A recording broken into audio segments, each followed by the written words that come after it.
حضرت حذیفہ بن یمان ایک صحابی تھے، میرے نبی کریم علیہ السلام نا ان سے راز کی باتیں کرتے تھے۔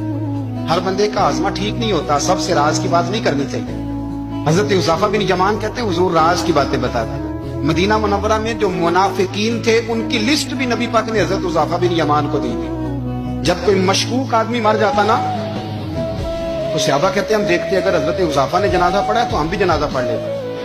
نبی پاک نے بھی کچھ جنازے نہیں پڑھے، ترمذی میں ہے، فرمایا عثمان سے جو بغض رکھے اس کا جنازہ نہیں پڑھیں گے۔ حضرت حذیفہ بن یمان اگر جنازہ پڑھتے تو لوگ پڑھتے، وہ نہ پڑھتے تو لوگ جنازہ نہ پڑھتے۔ حضرت حذیفہ بن یمان کہتے ہیں جناب عمر فاروق کی خلافت کے آخری ایام تھے، کچھ دنوں کے بعد وہ شہید ہو گئے۔ فرماتے آدھی رات کا وقت تھا، میں گھر میں سویا تھا بڑا بے فکر، اچانک میرے دروازے پہ دستک ہوئی، میں گھبرا کے اٹھا، اتنی رات کو کون آیا؟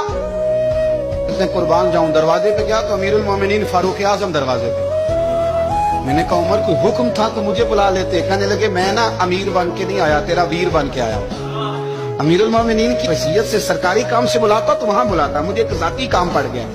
کہتے میں نے عمر کو گھر کے اندر بلا کے چارپائی پہ بٹھایا، میں نے کہا حضور میں غریب آدمی، میں کیا آپ کے کام آ سکتا ہوں؟ تو کہتے ہیں انہوں نے نا مجھے ساتھ بٹھا لیا، پھر میرا ہاتھ پکڑ لیا، کہنے لگے تو عمر کو جانتا ہے؟ عمر جھوٹ نہیں بولتا، تو جانتا ہے عمر وعدوں کا پکا ہے؟ کہا حضور جانتا ہوں، اس وقت آیا ہوں جب دیکھ بھی کوئی نہیں رہا۔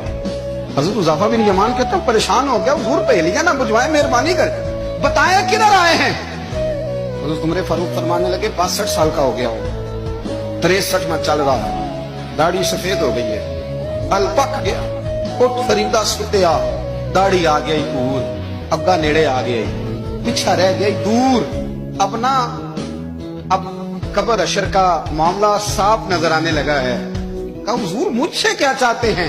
حضرت عمر رو پڑے، کہنے لگے آج میں عشاء کے بعد نکلا ہوں تو نبی پاک کے صحابہ مجھے نیک کہہ رہے تھے، پھر میں نے بچوں کی ماں سے اور بچوں سے بھی پوچھا ہے، وہ بھی مجھ سے راضی ہیں۔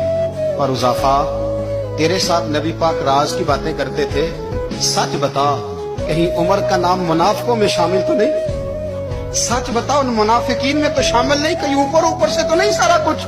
حضرت حذیفہ بن یمان کہتے ہیں میں باپ کے مرنے پہ اتنا نہیں رویا جتنا عمر کے سوال پہ رویا۔ میں قدموں میں بیٹھ گیا، میں نے کہا نہیں عمر یہ تو میں نے نہیں سنا، لیکن یہ میں نے نبی پاک سے ضرور سنا ہے کہ میرے بعد اگر کوئی نبی ہوتا تو عمر ابن خطاب ہوتا۔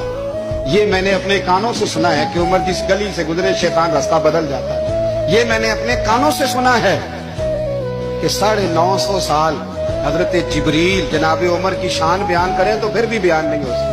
یہ میں نے ضرور سنا۔ دوستو ساری زندگی حضرت عمر نے اگر دوسروں کا معاشرہ